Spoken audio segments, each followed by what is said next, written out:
Hi, and welcome to Unit 2, Lecture 2. This is Section 5.2, talking about limits on to growth. Learning objectives for this lecture are 1. Identify factors affecting carrying capacity.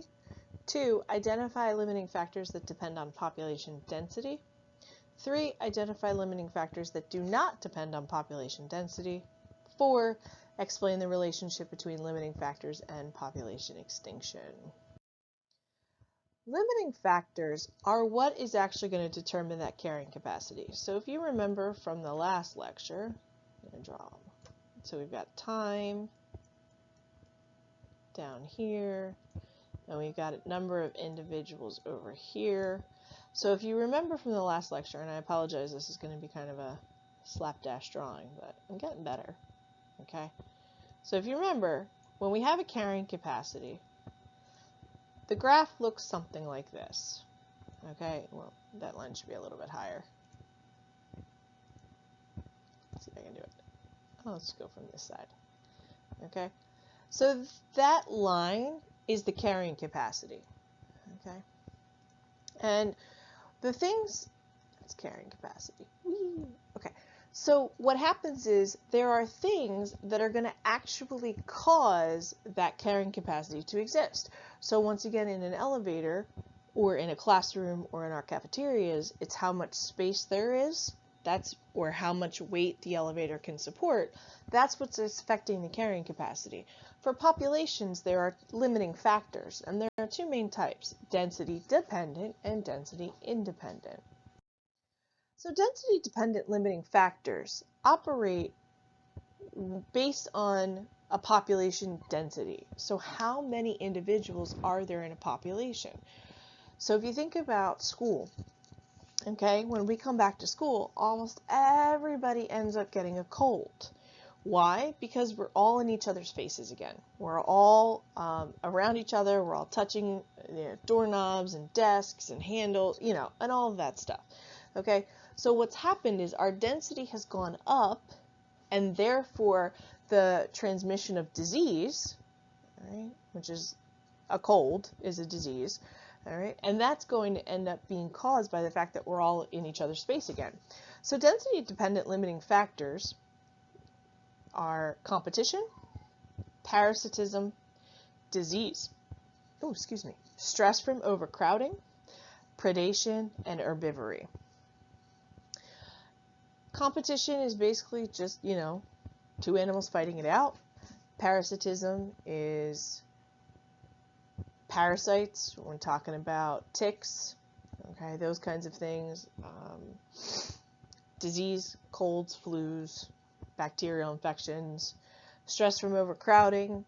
So anytime your immune system is put under stress, then when you talk, overcrowding conditions, okay, you could also couple that with, usually that comes along with disease. Predation, and if you look at this graph here, okay, so the prey is the blue line and the predator is the red line. What happens as the prey goes up, okay, it ends up going up. What happens? The predator is able to catch on. Why is that the case? Well, there's more prey to catch. So when there's more prey to catch, it's probably easier to catch some because you don't really have to hunt for them because they're out and about. They're around. And then herbivory, where we're just talking about herbivores. Competition, there are two types. There's interspecific competition, and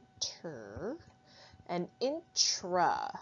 Okay, interspecific competition is competition between different species.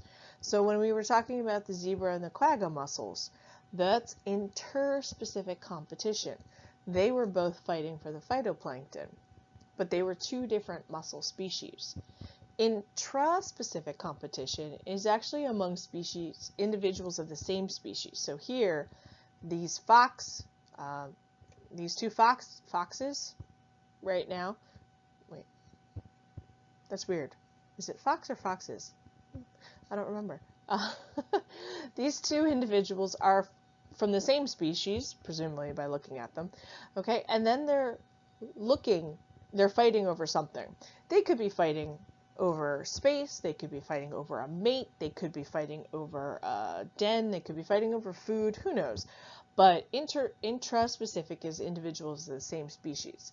The only type of competition that is exclusive to intra is mates. Okay. Other than that, inter and intra, they can fight over the same stuff. Okay, but obviously a wolf is not going to fight a fox for a mate, because that's not going to happen. Parasites and disease can spread through populations a lot quicker if they're more densely packed. Think about coming back to school. When we come back to school, what happens? A lot of people get sick because, once again, we're in each other's space. So what it does is it just makes it easier for parasites or bacteria or viruses to infect each other. So you can see here's this lovely picture that they put here of a bunch of ticks. All right, so when they're closer together, that tick can jump from animal to animal faster than it could if the population is a little more spread out. Stress from overcrowding, which is kind of hard to explain in the animal kingdom, but it's kind of like going shopping around the holiday season, and you're all in each other's space and you're all on top of each other, and everybody's starting to get a little more angry with each other. It's that kind of stuff, and it just can happen in the animal kingdom. Herbivore effects. So herbivores eat plants, okay? And populations of herbivores and plants actually cycle very similarly to predators and prey. And it's, so this guy is eating this one plant over here, and maybe they end up eating all of them and having to switch to a different food or something like that. So there's a cyclical relationship there, just like predators and prey. Density independent limiting factors mean it doesn't matter. Okay, it doesn't matter what the size of the population is. It's going to affect the population regardless of size and density. The effect may vary with population size.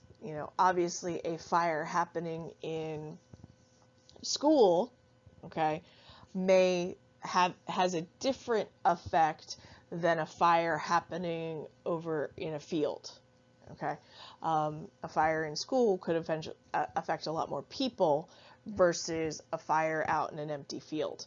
So the effect can be different depending on population size and density, but the entire population that will be affected in the same way.